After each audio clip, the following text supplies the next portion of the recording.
Alright, what's going on everybody? Welcome back to another video here on the channel, and today we're going to be talking about YouTube and CoryxKenshin. So if you don't know who CoryxKenshin is, I'm actually kind of surprised. The guy has 14 million subscribers. He's one of the more well-known individual YouTubers on the platform. Personally, I like CoryxKenshin and his content too. But this is a pretty damning video that we're going to be talking about today because on August 24th, so the day before yesterday now, Cory uploaded a video called YouTube, Racism and Favoritism. It is currently number 16 on trending and has almost 5 million views. So I wanted to take the time first off to congratulate Cory on that accomplishment because 5 million views in a matter of like a day and a half is no joke. Like, this guy is really killing the YouTube game, and it's a shame that he has to deal with a lot of these problems. And it's a shame that anyone has to deal with them, because if you didn't know, Cory actually isn't the only one who deals with these problems on the platform. A lot of what he talks about in his video are things that I personally have dealt with as well, and I know for a fact that other creators that I've collaborated with and spoken with have also dealt with. Cory actually very well calls out some pretty major problems here on YouTube. Basically, he chalks it down to either A, YouTube is racist and they're doing this stuff to Cory because he's black. If you didn't know, CoryxKenshin's a black man. Or B, YouTube is doing this because the people at YouTube have favorites and pick favorites, and therefore they treat people on the platform differently. Now, I want to start this video off by saying I've dealt with some of the same issues that Cory has dealt with and he talks about in this video. I'm white, so obviously I don't think YouTube was being racist, towards me at least. I mean, being a white guy, I don't really feel like YouTube was like, man, look at this whitey, let's take his video and age restrict it or something like that, right? That's pretty ludicrous. As a white guy, I don't feel like I'm really getting targeted with racism from YouTube. But honestly, I can see why CoryxKenshin thinks that he might be getting racially targeted by YouTube, because the issues that he's dealing with are hard to deal with. I mean, as a content creator who's dealt with them, it's tough to deal with. There's really not an explanation for it, and that is a pretty convenient, like, explanation for the issue. So in this video, I want to talk about what Cory has to say in his video, and I want to give you guys some of my personal insight to the problem, some of the things that I've personally dealt with here on the platform, because it's wildly similar to the type of shit that Cory and many other YouTubers have gone through in their time. So I'm gonna roll what Cory has to say first, then we'll come back and talk about it.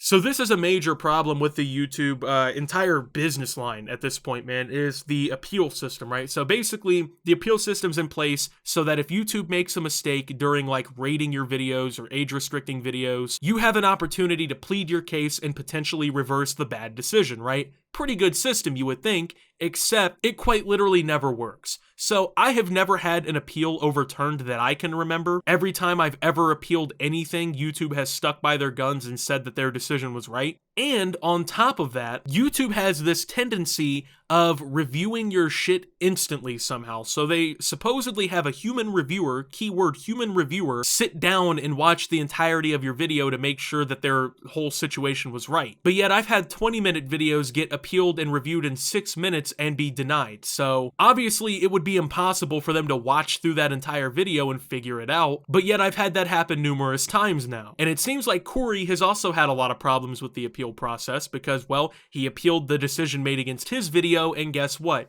They basically didn't really seem to care. But he's going to bring up Markiplier, and I think that it's really important that he does because it really kind of does point out the favoritism. So I go to Markiplier's Mortuary Assistant Part 3, and he had the same situation going on, and his video wasn't age restricted. So I send the video to my YouTube rep. I say, hey, Markiplier has this situation in his video, but his isn't age restricted. Could you send that to the policy team and see what they say about that? He said, wow, Cory, that's some astute detective work. Let me send this to them and see what they say. What do you think happened after that? I'll give you a second. they came back and they removed my age restriction. So basically, he used Markiplier's video as a point of reference to explain what was going on, and YouTube suddenly actually removed the whole thing against CoryKenshin here. They removed the age restriction because he basically provided an example of another creator getting away with the same thing. Which is pretty weird because they already appealed and reviewed his video, so if it was already like established from the company that it was cool for Markiplier to do these kinds of things, those reviewers should have known that and applied the same rule set to CoryKenshin here. But that's not what happened. Cory had to go out of his way to talk to his YouTube representative and go completely out of his way to get an age restriction removed. So the appeal system doesn't work. Like, it's already been shown, it's already been proven by pretty much anyone who's ever used it. And now CoryKenshin is speaking out against it, and rightfully so. I mean, I'm not on YouTube like 9 months out of the year. Nothing ever happens until I come back and I start uploading again, and I'm getting my numbers, they're climbing, they're exploding, I'm #1 trending, and then they're like, hey, we need to stop him. We need to, this black man, he's getting too many views, he's getting too much exposure, too much activity. Hold that thought. Let's get back to the current situation. So my YouTube rep assures me he's going to continue this dialogue with the policy team and try to get some answers to those 3 questions that I had. So another day, another 2 days go by, and what do you know?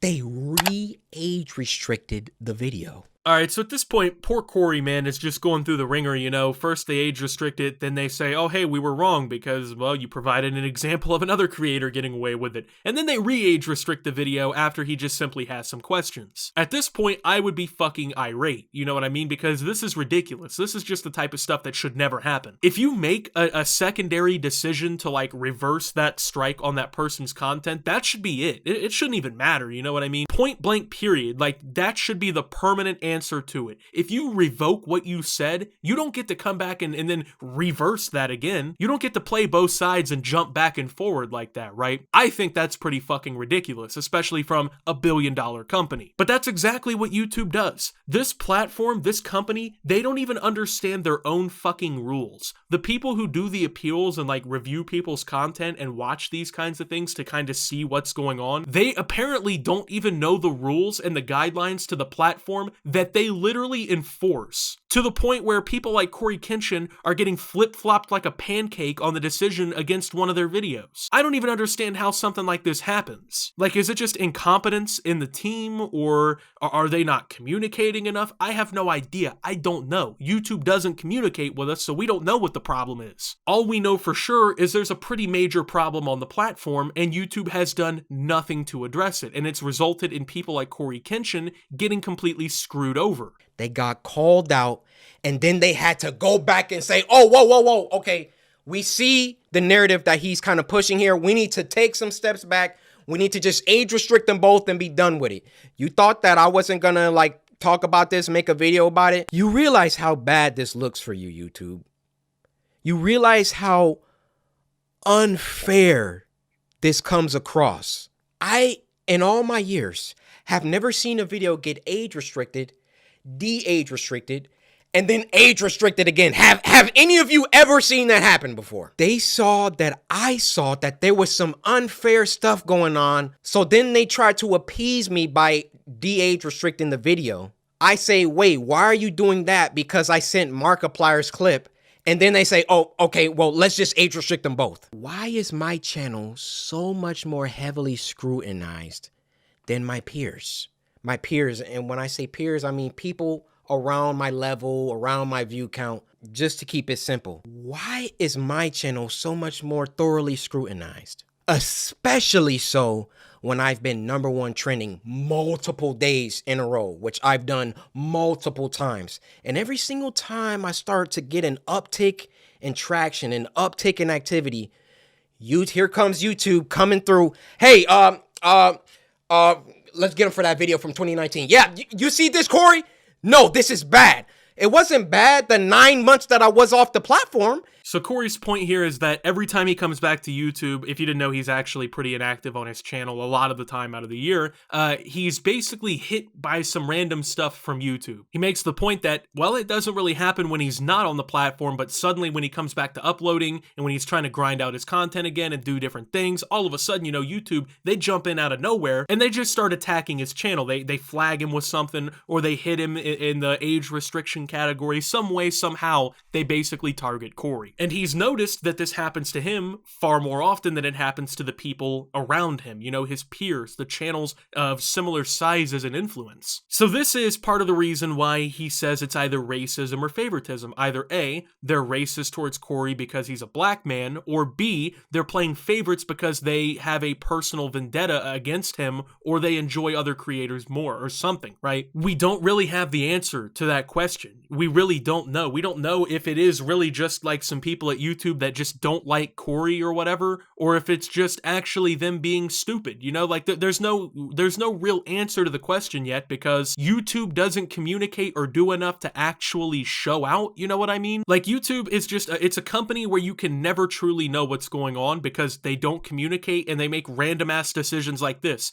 First, they'll age restrict you. Then you prove it's not something that should be age restricted. They'll take the age restriction off. Then you call them out for flipping sides like that, and then they just start making fucking off-the-wall decisions like to just re-age restrict your video and other people's content. This is the kind of shit that makes people not want to do YouTube or not want to upload on this platform. Like, why would people want to put up with this? It's actually fucking stupid. And as someone who has dealt with these kinds of problems on YouTube, I honestly feel just how Cory feels, right? I have had numerous videos on this platform get age restricted for all kinds of different things. I've been age restricted and demonetized for terrorism, if you can believe that. Yeah, a gameplay commentary channel. I have been demonetized and age restricted for fucking terrorism, like ISIS terrorism. You know, blowing people up terrorism. Yeah, the guy who plays fucking Spider-Man and Call of Duty on his YouTube channel and talks about internet drama is a terrorist, guys. I've been leading the fucking splinter cell of ISIS this whole time, apparently, like YouTube would have it believed, you know? These are the types of things that creators deal with on this fucking platform, and it's ridiculous. Especially in Cory's shoes, because it's not like YouTube can't reach out to the guy. He has a YouTube rep. I don't even have my YouTube rep anymore. I lost all contact with YouTube. So you would think they'd be able to like contact the dude and be like, hey, we messed this up, or hey, this was why we made this decision, you know, something, but they can't even do that. This is exactly the kind of call outs that need to continue happening to YouTube. This is the type of shit that needs to keep coming out to keep YouTube on their toes and actually force them almost into addressing these. Realize that when you call someone a racist, that's a very, very serious accusation. And for that matter, how do you expressly prove that someone is a racist? I mean, unless they're spamming the N-word in the chat. How do you really know? And admittedly, I cannot 100% prove that race had everything to do with this. But I can tell you the people on that policy team, those shadow people that are anonymous and get to enact their will however they see fit. How can we be sure that they take a black person's video and a white person's video, and it can be the same exact video, and they restrict the black person's video, but not the white person's video? Now, I'm not one to just immediately cry racism whenever anything happens. Like Cory says, it is a pretty serious thing to make. You know, you can't just be going around calling literally everyone a racist. But I both understand, I think, how Cory feels, but also kind of disagree with him on this one. I don't really think it's racism. I think it's a mixture of favoritism and incompetence. I think YouTube probably doesn't train the people who like actually do the reviews and everything. I don't think they actually train them well enough to fully grasp the policies and the rules and guidelines of YouTube for them to effectively do their job. Like, would it honestly surprise anybody if YouTube was getting random people off the street, sitting them in front of a computer and just letting them make fucking decisions based on that, just so they have a review team in place, you know, and make it look like they can do something good for you? Would that really surprise anybody if inadequately trained or inadequately intelligent people were the ones making these decisions? And on top of that, I 1,000,000% believe that there's probably YouTube representatives there that watch YouTube and have favorite creators and will pick sides in that kind of way. I truly do believe that. I don't think it's race, but I 100,000,000% understand why Cory probably thinks that it could play a part. I mean, if you're a black man like Cory and your videos are getting repeatedly hit with just ridiculous bullshit by this platform, but you got a bunch of white guys running around doing the same exact kind of content and facing no sort of repercussions, sure, that's probably going to make you second guess whether or not they view you differently because you're black. Because you're looking for answers, you're looking for a reason why this could possibly happen. So I don't blame him for saying this. I don't think even that he can't be right, because the truth of the matter is it's entirely possible that race may play a factor in this. But I think it's a lot more easily explained and a lot more logically explained right off rip by just sheer incompetence. I mean, YouTube as a company is incompetent. Would it be the biggest shock in the world if their employees were also incompetent? So with that being said, thank you guys for watching. If you did enjoy, make sure to leave a like, subscribe if you're brand new around here on the channel, follow me over on Twitter and Twitch at @SubTheOptimus. Make sure to check out Shoptimus down below. And until my next video, guys, this is Optimus, well, agreeing with CoryKenshin, actually, and signing out.